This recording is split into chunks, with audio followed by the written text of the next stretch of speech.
In today's video, I'm going to teach you how to copy a formula down in Excel. First, open Microsoft Excel and go to the worksheet where you want to work. Copying a formula down a column is one of the quickest ways to apply the same calculation to multiple rows, and it's especially helpful when you're working with lists, totals, or repeated data. To make this easy to understand, let's use a simple example. Imagine you have a table with columns for product, quantity, price, and total. In this kind of setup, the total column is where you'll calculate the result for each row by multiplying quantity by price.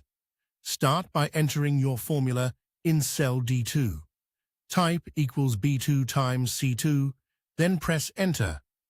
This tells Excel to multiply the quantity in B2 by the price in C2 and return the result in D2.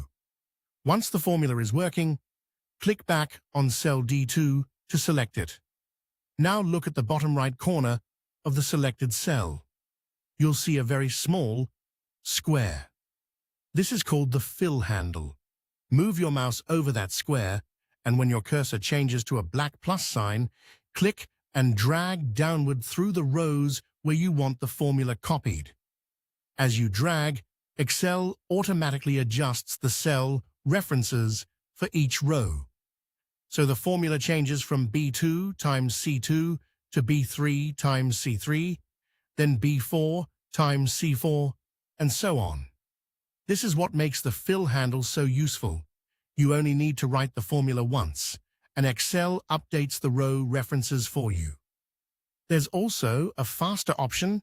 If the column next to your formula has data in it, select the formula cell, then double-click the fill handle instead of dragging it. Excel will automatically fill the formula down as far as the adjacent data continues. This can save a lot of time when you're working with long spreadsheets. Another quick method is to use a keyboard shortcut. Select the formula cell and the cells below it that you want to fill, then press Ctrl and D. Excel will fill the formula downward into the selected cells. One important tip: if you need part of the formula to stay fixed while copying it down, use $signs to create an absolute reference. For example, if your formula includes F1 and that value should not change, write it as $F, $1. That keeps the reference locked in place as the formula is copied. And that's how to copy a formula down in Excel quickly and accurately.